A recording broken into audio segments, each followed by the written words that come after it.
Hello everyone, and it's time for that hot Q&A that you've been waiting for so patiently to thank you all for 1,000 subscribers. I really want to thank you all for being so patient and supporting me. It absolutely means the world to me. So much in fact, I went and got a better video editing program to try and make this the best video possible for you guys. I did read every single comment and question asked on the video, and tried to group together questions that were similar so that the video isn't too long. With that said, let's go ahead and get into our first question.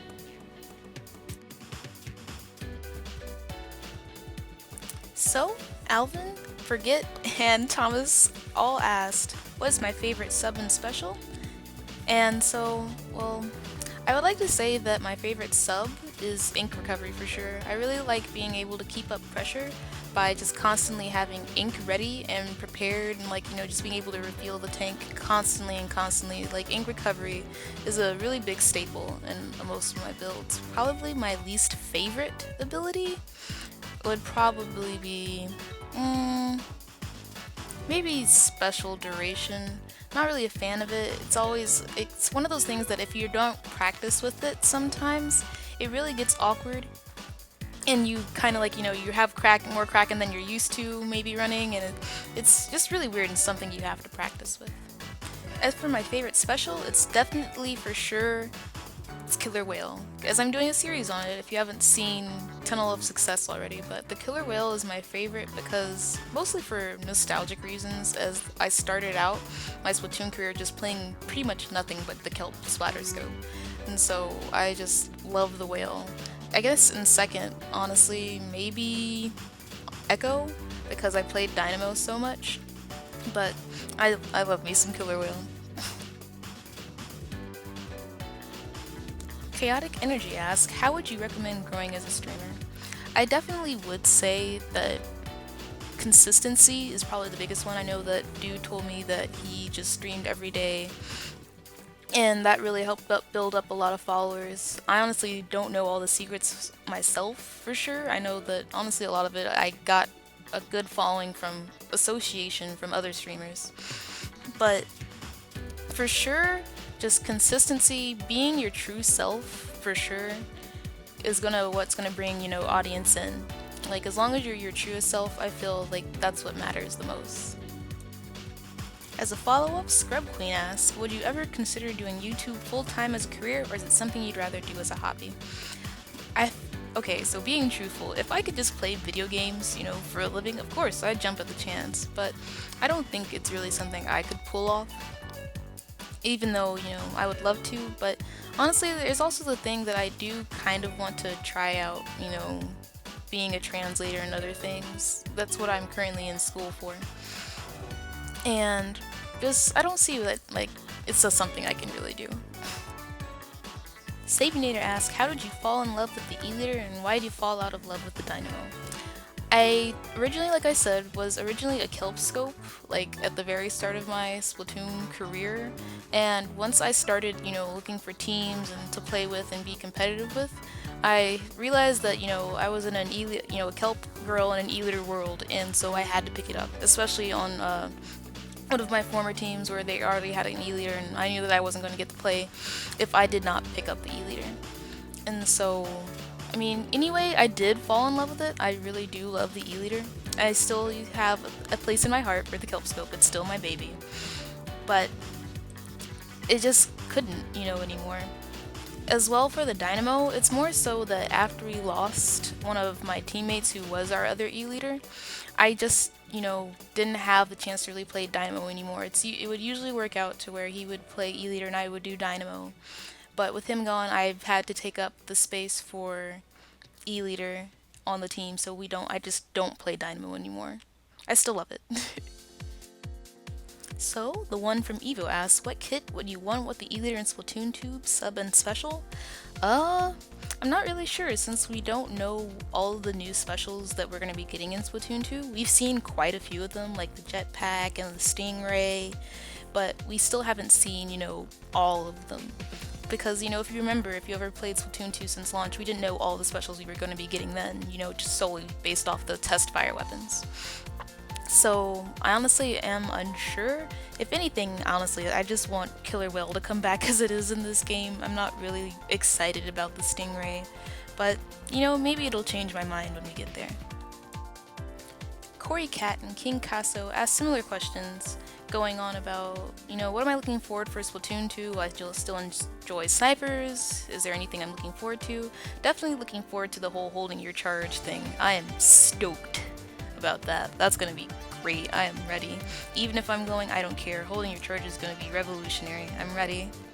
But honestly, I'm just ready for like spectator mode. I'm ready for, the new specials, ready for the new maps, ready for rollers. The rollers can finally don't have to sit and camp around and wait.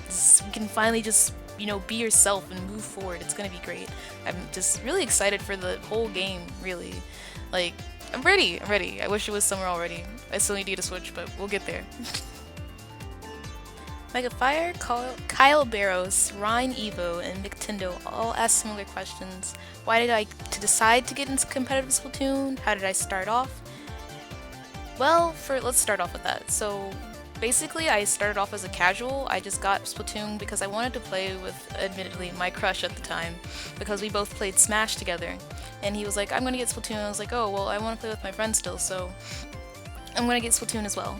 And as a result, I got Splatoon, but I just kind of played it casually in the beginning until, my competitive nature just, kind of stepped in, and I begun to, play more competitively, especially when Tower Control came out. I was not a fan of Splat Zones at the start, but that's pretty much how I got started. I, went online, I looked for a team, I was like, hey, I'm looking for people to play with, and I just at the time just wanted to play. I wasn't really looking to climb up the ranks or be the super popular, really good player.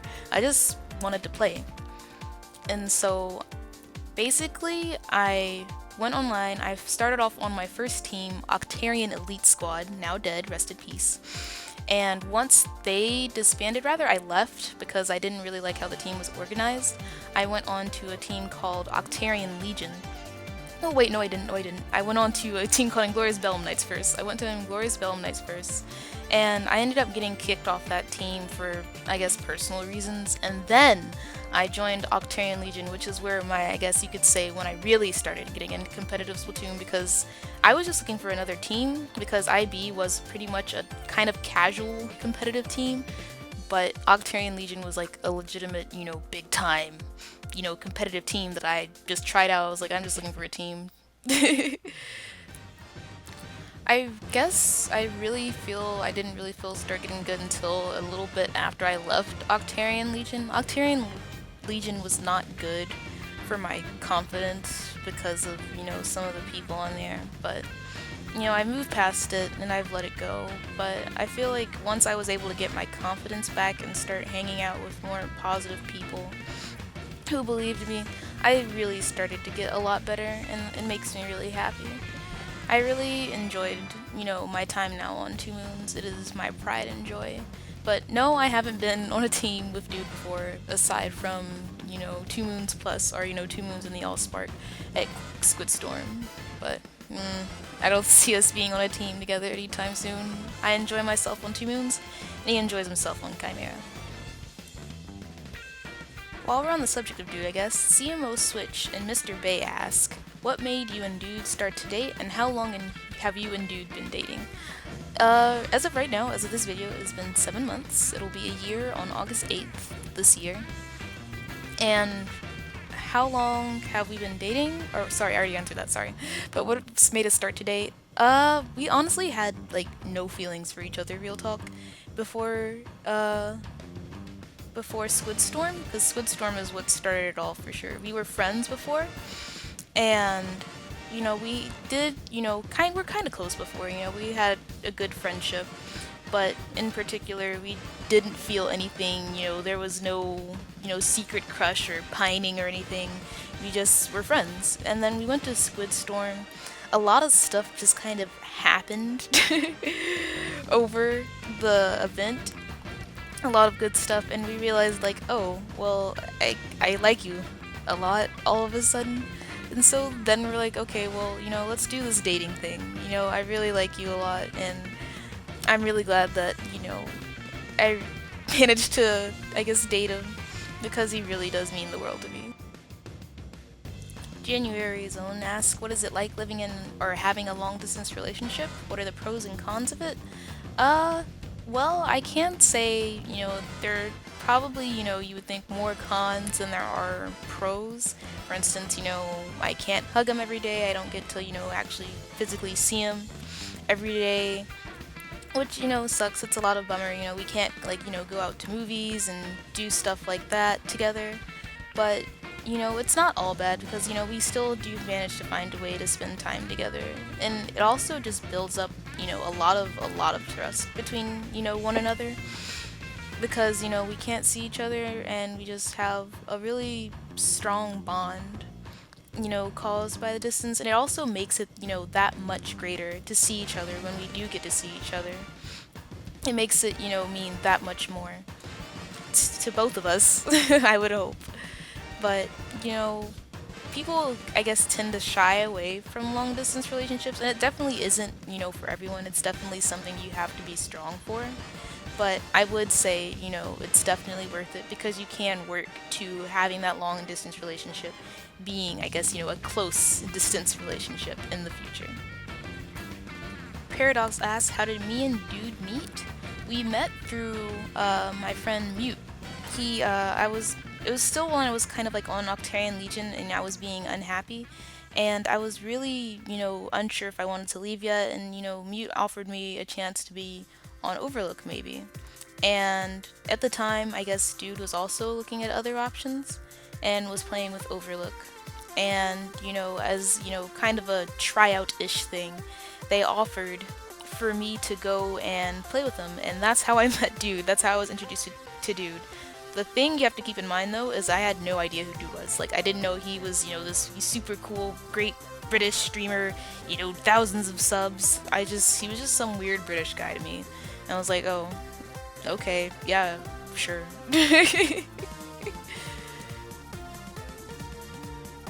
Going to one other question of yours, Paradox, what kind of music do I listen to? I listen to a lot of different kinds of music. There's honestly, legitimately, not really anything I don't listen to.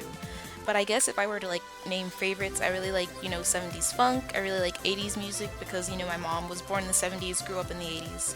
I like EDM. I really enjoy, orchestral pieces. I really enjoy a lot of things, there's not really much I don't like. I love music. I like rap. I like, country. It's more like a thing where, with other genres of music, it depends on how picky I start getting. Because, I don't like all rap, I do tend to get kind of picky. I do like old school rap, but, I really do genuinely, don't have any prejudice against anything. I just enjoy music. Nicholas asks, why when you snipe, do I always wiggle from left to right before charging my shot? I don't know. It's just kind of a thing I do. I guess if I were, trying to be try-hard about it, it's, I guess, a thing where I just, kind of prepare myself to peak. But other than that, there's not really a lot of, like, much of anything to be behind it. It's just something that I do that makes me comfortable. It makes me happy to do it. So, there you go. If I could meet any one Splatoon player in which you haven't met before, who would it be and why? That's hard. I think it would be a lot of the EU squids I haven't gotten. I still want to meet all of my teammates. So far I haven't met Druid and Czar. But beyond that, I guess I wouldn't mind meeting a lot of people from Crimfresh. I love all the people from Crimfresh. Meeting more people from Get Kraken. I got to meet Jay and Kraka, but, I really would like to meet more of them. And then Kai also asks, how did your Don't Park on the Grass name evolve to be Got 2? It was just simply a, mashup of Two Moons and Got Kraken. That's it, because Kraka was playing with us, so we didn't want him to just be like, oh, he's, just playing with Two Moons. We wanted to, I guess, feel included, so Got 2 was born. Mo Eskimo and Tommaso ask, what am I currently studying in college? I am a linguistics major with a Chinese minor. If you don't know what linguistics is simply the scientific study of language. So basically, I know why our brains do the thing when we study, when we stalk, but when we talk, all the scientific processes, how languages work in terms of the sounds they make and all that. That's pretty much what I study. I'm studying to hopefully become a translator. Preferably, I like to do it for Korean, but right now we don't offer Korean at my school, so Chinese it is. Flatfoot named Sarah asks, do I watch anime? If so, what are my top 5? Or, what anime do I like? I don't really have a top 5, but if I were to kind of list some of my favorite anime, I like Soul Eater, I like, the Swim Swam anime Free, and I also like, old 90s anime like The Slayers. That's definitely one of my favorites. But the anime that me and Dude are watching right now, or, getting him started on his first anime, is Full Metal Alchemist Brotherhood. Really good one. It's also one I need to finish myself. I've only kind of, watched it in bits and pieces, so that's the one that we're watching together right now. Crinto asks, which playlist of video game soundtracks do I like the most? Definitely, I live for video game soundtracks. Some of my favorites are the ones that actually been playing through the videos, Sonic Colors. I also enjoy, probably my 2 favorites are Shadow of the Colossus, and the other one being Ape Escapes, particularly the Originape soundtracks, because it's the remastered version that was done for, the game was originally from the 90s, and so they took it and remastered it, I think, back in 2011, and it sounds great. I love it, I love it, I love it. I would highly recommend it. It's like, I don't know, like 10 something dollars, maybe $10, $20 on Amazon, iTunes. Please, please do get it. It's such a good soundtrack. Candy asks, what's your favorite food? This is kind of hard because I really do just like a lot of food, but honestly, like real talk, as long as it has like shrimp or like any other kind of seafood and noodles, whether it be like, Italian noodles and pasta stuff, or like, Asian, Southeast Asian noodles with like, ramen and pho and stuff, I'm down. Literally, I am down. That's pretty much my favorites. I love pasta and I also love ramen. So, I am down for whatever. So, Dreaming of Anime asks, what was my first Nintendo game? It was Diddy Kong Racing, I believe. I played it over a friend's house. It was also, just the main game we played whenever there was like, a sleepover or anything. Pretty sure that was my first one. And then what was my favorite games besides Splatoon? My favorite game, I'm guessing of all time if you're asking, is Ape Escape. It is a platformer from the PlayStation. It's also where I get my, I guess you could say, persona from. Spectre, he is the villain of that series. And it's just a really, really great game, really fun game. I love it a lot. My favorite person to play Splatoon with would probably be one of my teammates, Druid. I really enjoy playing with Druid, like no matter if it's private or turf war, or for like scrimming as 2 moons or whatever, because he's just such a beam of positive energy. It's so great. He's just, really funny, really great to be around. I love hanging out with Druid. It makes me really happy to like play alongside him. And then your last question, if I could like, make any game into like real life, I would have to say racing games. It sounds strange, but I always like, as a kid and even now, wish I could be like, go on these really cool tracks and stuff. Like in Sonic Riders Zero Gravity especially, I'd be like, oh my god, how cool would it be if I could like, ride on this cool anti-gravity skateboard and, just have fun and just go on all these walls and make all these cool jumps and stuff. Like, I always wanted to like experience that. And, I'm not into like, Dungeons and Dragons and potentially dying to like dysentery. I just let me skateboard and drive on all these crazy cool tracks. I'm out here for a good time. Lastly, we have Sir Rosalina coming in. Have I ever done any other games competitive or speedrun any games? And if so, which ones? And if not, was there any reason not wanting to? I used to play Smash competitively. I did mention that before. It was like my first taste of like online competitive play, because before then I didn't really have a console to do it with. And so, when I first got my Wii U, I just kind of got some single player games like Sonic Lost World, Super Mario Wii U, and then I got Smash, and I was able to actually get a real taste of competitive. It just kind of happened. I didn't, get the game with intending to be competitive. And then Splatoon happened, and now I don't play Smash competitively anymore. But if there was one game that I did consider wanting to ever, like, speedrun, it would be Spyro the Dragon. It's my first PlayStation game. I really do enjoy it a lot. It's a lot of fun. It's a game I wouldn't mind learning to, like, do the 100% or maybe the any percent. It seems like, a lot of fun. That wraps it up for my first Q&A. I'm glad everyone sent in so many questions and had so many to ask. Please don't feel bad if I missed yours in the video, or maybe you didn't group them all up, because I do intend to answer the ones I missed in the comment section. I hope you all enjoyed this video. Make sure to like, comment, and subscribe, and I'll see you in the next one.